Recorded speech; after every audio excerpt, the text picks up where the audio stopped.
Let me ask you a question. Data journalism and data visualization, are they new, like since the internet era, since computers? No and no. So we've all spent a couple of years closely watching the coronavirus, right? The number of cases, the spread, the mortality rate, new variants. What if I told you the same thing happened?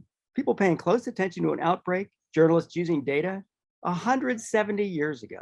There was a case in 1849 in New York, the New York Tribune, where some reporters thought there might be a cholera outbreak. And cholera is a nasty infection of the intestine. They definitely wanted to know about it. And there had been some history. There was a global outbreak in the 1830s. New York, being a port city, had seen some cases of that. So if you thought there was some kind of disease outbreak, what do you think you'd do? You'd go find an expert to talk to, and you'd look for some data. They went and found an expert, Professor William Gillespie at Union College in New York. And he was a math prof, by the way, but he also kept trend numbers in a log. And that led to this. In the fall of 1849, a clear spike from a couple hundred cases in May to more than 1,000 in July. No deaths in May to more than 700 deaths in July. Basically, the whole story told in one chart. And actually, that New York Tribune story on the cholera outbreak in 1849, it wasn't even the first data journalism. The Guardian in London actually reported on student enrollment and the cost of education in England using data in 1821, and they visualized it in their newspaper. Some things about data journalism are new. So the internet has matured and there's a lot more data available and it's more prevalently available. So we get more data available and more visualizations. Let me ask you about that concept of more data. I bet some of you have a 1 terabyte hard drive, right? That's a lot of data, a terabyte. It's 1,000 gigabytes, maybe even a 2 terabyte hard drive. So you think that's a bunch of data, but let me put it in perspective. Imagine 1,000 terabytes. That equals 1 petabyte. Now imagine 1,000 petabytes. That's 1 exabyte. So an exabyte is 1 billion megabytes. That's a crap load of data, right? The reason I'm walking you through all this is you'll be able to appreciate the biggest difference in data now compared to a decade ago, and it's this. That number comes from the Tao Center for Journalism in Columbia University in New York. We, all of us with our online habits, our movements using our cell phone, dancing in and out of apps, writing things, consuming things online, all of us together generate 2.5 exabytes of data. That's 2.5 billion megabytes of data every day. So that's the main reason for this module. A lot more data is being generated regularly, daily, and a lot more data is publicly available. And more data available means more opportunities for you. And that's what we're going to talk about. Here's a quote from Woody Claude Flowers. He's the founder of the first robotics competition.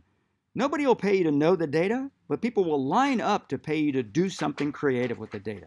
And that's what we'll be doing in this module.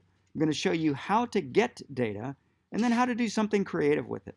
So again, this is a look at discrete data, and this is pretty generally available all over the country. You can do this in most counties in the country. What I'm going to do is I'm going to go search the Bexar County Appraisal District. This is the taxing authority in San Antonio, Texas, which is just south of San Marcos. And I can click on Bexar County Appraisal District, and then I'm going to select property search. And again, you can do this in thousands of counties around the country. There's a neat neighborhood there called Alamo Heights, and there's a road called Alamo Heights Boulevard. So I'm going to go search Alamo Heights Boulevard, and then we'll see what houses come up. And what I'm looking for is just a couple of things that I can compare one against the other. So what it shows is these are the addresses, the owners. Over here are the prices. You can click on the map, the details. So let me just look and see if I see any patterns. This is kind of interesting. So here's a 600 block Alamo Heights Boulevard. It's worth $600,000. Here's a house in the 600 block of Alamo Heights Boulevard that's worth $800,000. These two houses, 600,000, 800,000, are just up the road from each other. So what I'm going to do is in a couple of new tabs, open view details, and we'll go see what the deal is, why the Casillas house is worth a lot more than the Bousquet's house. So let me start over here. This is the Bousquet house. And so it's, if I go to improvement building, it'll show me 2,700 square feet, built in 1942.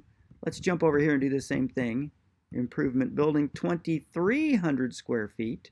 So this house is smaller and yet appraised higher. If you look over here, the smaller house is the Casillas, $795,000. So how come that house costs more? Well, if you go down in improvements, you can see they've added on a section of living room.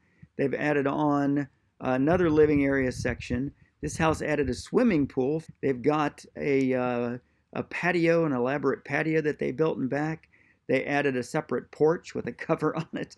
So this house has had a number of improvements since the 1970s, and that's why that house is appraised higher than one just up the road by a couple $100,000. And so that's what you can do with discrete data. Again, we'll spend most of our time in this class working with aggregate data, which is a whole lot of cases aggregated together to let you tell about trends, patterns, make predictions, that sort of thing. You can use aggregate data to tell individual stories. A bunch of news outlets do a great job taking aggregate data and turning it into what we call the user experience. They take that data and they arrange it so that you can tell your own story. And your story may be different from my story. We might approach data and a data interactive in different ways and be interested in some different things. And that's an important part of involving you, engaging you in telling your own story. Let me show you some examples. ProPublica does a great job with this. They have a whole investigative section on the opioid epidemic, and it's essentially focused on where the drugs come from. They built a multi-year database that shows which company produced the drugs, and which doctors are most likely to distribute them, which doctors profit the most from these interactions with the pharmaceutical companies. It's this brilliant, searchable interactive that allows for personalizing the story. Ohio is kind of ground zero for this epidemic, and that's my home state. So let me check there and sort by dollar amount. Dr. Lawrence Lynn actually earns royalties on the delivery mechanism for these drugs, but Adolph Lombardi, he just prescribes opioids to his patients.